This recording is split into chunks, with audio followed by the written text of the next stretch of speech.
तर प्रेक्षकांनो, आज बयोमध्ये आपण बघतोय की अनु टीचरला बरं नाही आहे आणि प्रेक्षकांनो, माझी पण जरा आज दाढेचा प्रॉब्लेम आहे, रूट कॅनल सुरू आहे, त्यामुळे माझे उच्चार जर इकडे तिकडे झाले ना तर प्लीज मला आजच्या उद्याचे दिवस सांभाळून घ्या।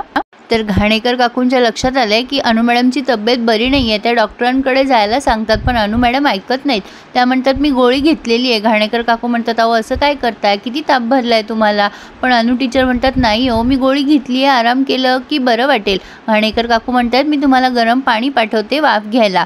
आता बयो, आरव आणि इरा चाललेत शाळेमध्ये। इरा आणि आरव छान गप्पा मारतायत, पण बयो मात्र विचारात गुंतली आहे की आरव दादाला सांगू का त्याची आई त्याच्याशी खोटं बोलतीये, पण नको, हे सगळे आनंदात आहेत, त्यांच्या आनंदावर विरजण नको टाकायला। आरव म्हणतो बयो चल ना लवकर। तेवढ्यात घाणेकर काकू दिसल्यात आणि घाणेकर काकूंनी बयोला सांगितलंय अगो बयो, तुझी अनु टीचर आहे ना ती आजारी आहे, अगो खूप ताप भरलाय त्यांना, त्या माझं ऐकत नाही आहेत बघ, डॉक्टरांकडे जा म्हणलं तरी, तूच काहीतरी कर बाई जाऊन। बयो म्हणते मला वाटलं, सकाळी पण त्या शिंकत होत्या खूप, मी जाते आणि बोलते त्यांच्याशी। आता बयो आरवला म्हणते दादा तुम्ही पुढे जा, मी अनु टीचरकडे जाऊन येते। आता बयो गेल्यानंतर इरा म्हणते बघितलंस ना दादा किती ओव्हर करते ही, एक छान सोडत नाही इम्प्रेशन मारायला। आरव म्हणतो अगं असं नसतं, बॉन्ड असतात कोणाचे, आणि तसंही अनु मॅडमचा आणि बयोचा छान बॉन्ड झाला आहे त्या गावात आल्यापासनं। आपली बयो आहेच अशी, कोणालाही आपलंसं करून घेणारी। इरा म्हणते दादा प्लीज मला ते बयो पुराण नको सांगूस आता, चल आपल्याला उशीर होतोय। तर आता ही अनु मॅडमकडे आली आहे बयो, त्या वाफ घेत असतात, सर्दी खूप झालेली आहे त्यांना। बयो त्यांना म्हणते काय झालं अनु टीचर, ताप आहे ना तुम्हाला? आता अनु टीचर म्हणतात की तुला घाणेकर काकूने सांगितलं ना? अगं बरं आहे मला बयो, मी गोळी घेतली आहे, बरं वाटेल मला, तू नको काळजी करूस, तुला शाळेत जायला उशीर होत असेल ना? बयो म्हणते अनु टीचर असं काय करताय, तुम्हाला माहीत आहे का कुठल्या प्रकारचा ताप आहे तुम्हाला, किती आजार पसरतात, डेंग्यू मलेरिया, तुम्हाला काही त्रास झाला अर्ध्या रात्री तर तुम्ही एकट्याच राहता ना? अनु टीचर म्हणतात नाही ग राणी, मला नाही त्रास होणार, मी गोळी घेतली आहे, माझ्याकडे आहेत गोळ्या, तू आता जा बरं शाळेत, तास नको चुकोस, मी दुसऱ्या टीचरला तास घ्यायला सांगितलेत। बयो म्हणते नाही अनु टीचर, मी तुम्हाला दवाखान्यात घेऊन जायला आली आहे, तुम्ही डॉक्टरांकडे चला, तुम्हाला कळणार आहे का कुठल्या आजारावर कुठली गोळी घ्यायची, कुठल्या तापेवर काय त्रास होतोय ते। पण अनु मॅडम म्हणतात अगं बयो, मला लहान लहान गोष्टींसाठी दवाखान्यात जायला आवडत नाही बाळा, अगं मी घेतली आहे ना गोळी, मला वाटेल बरं। बयो म्हणते असं कसं तुम्ही ठरवता तुम्हाला बरं वाटेल, हे बघा रात्री जर तुम्हाला दुखायला लागलं तर इथे कोणी आहे का तुम्हाला घेऊन जायला? नाही, मी अजिबात ऐकणार नाही, मी इथेच बसून राहणार जोपर्यंत तुम्ही माझ्यासोबत येत नाही तोपर्यंत। अनु मॅडम तरीसुद्धा नाही नाहीच म्हणत असतात, पण बयोमध्ये एक आपुलकी आहे, ती त्यांना मनवतेच की चला बरं मी तुम्हाला घेऊन जाणार, मी सांगितलं ना तुम्हाला। आता बयोने ते सगळं सामान आवरून ठेवलं आहे त्यांच्या जवळचं। त्या म्हणतात अगं गरम आहे बाळा, अंगावर सांडेल तुझ्या, पण बयो एवढी छान त्यांची सेवा करते, त्यांना मनात येतं की खरंच आजकालच्या जगात कोणी कोणाचं नसतं, सख्खंसुद्धा नाही, पण ही मुलगी तिची आई गेल्याचं दुःख कवटाळून बसण्यापेक्षा सगळ्यांसाठी किती करते। आता त्या म्हणतात बरं बाई चल, आणि आता त्या तयार झाल्या बयोसोबत दवाखान्यात जायला। बयो दवाखान्यात त्यांना नेतेच, पण इथे मध्ये उगाच दाखवले हे घनागोट्या भांडायला लागतात। रमाकांत त्यांची भांडणं सोडवतो, बरं सोडवतो आणि घनाला म्हणतो हे घे 300 रुपये तुला स्टो आणण्यासाठी, आणि गोट्याला देतोय 500 रुपये खुर्ची आणण्यासाठी, आणि ते सुद्धा व्याजाने। नेहमीप्रमाणे या दोघांना उल्लू बनवलंय। घना म्हणतो आमचे पैसे द्या, आपण नाही, याने त्यांनाच उधार दिलंय, त्यांचेच पैसे घेऊन त्यांना गंडवतोय, म्हणजे कमाल झाली उल्लू बनायची। गौतमी इकडे गोजात्याला म्हणते की मी घरभर फिरू का, मी आजारी असल्याचं नाटक करते ना, मी एवढं आरवला विश्वासात घ्यायचा प्रयत्न करते तर सगळं याच्यावर पाणी फेरेल, मला ते फळं द्या बरं।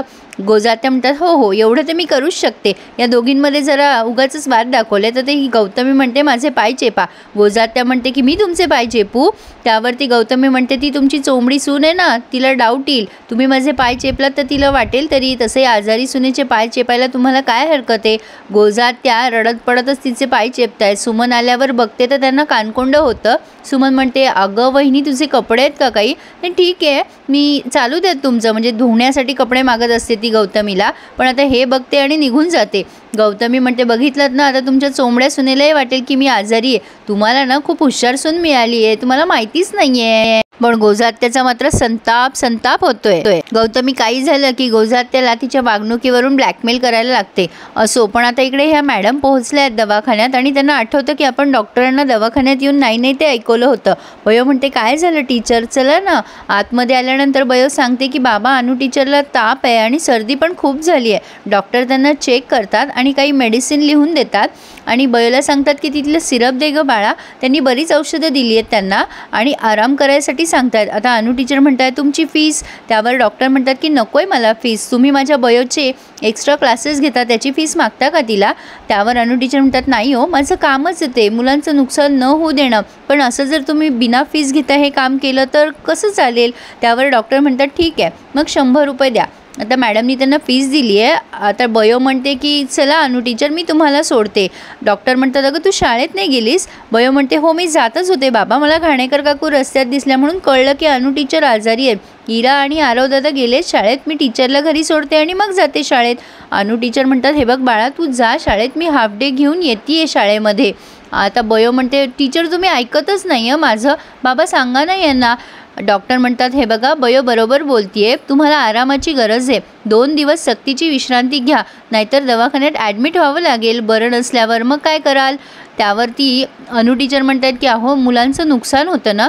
बयो म्हणते ते काय नाही टीचर, चला मी तुम्हाला घरी सोडते आणि पटकन शाळेत जाते। डॉक्टर म्हणतात ऐका तिचं, ती खूप हट्टी आहे, ऐकणार नाही, जा तुम्ही तिच्याबरोबर। बयो म्हणते चला टीचर। अनु मॅडमला खूप छान वाटतंय। असो तर असा होता आजचा रिव्ह्यू, छान दाखवला त्यांनी। बयोने बरंच काही केलं आहे अनु टीचरसाठी आणि अनु टीचरने सुद्धा बयोसाठी काही स्पेशल बॉन्ड असतात, हे मात्र खरं आहे। आता पुढे आपण पाहणार आहोत ही गौतमी खरंच बदाबदावरून खाली आली आहे प्रेक्षकांनो, जिन्यातनं खाली पडतीये, पण नेमकं बयो तिच्यासोबत होती म्हणून इरा आता लोटालाटी करतीये बयोला की तूच माझ्या मम्माला पाडलंस, शहाणी कुठली।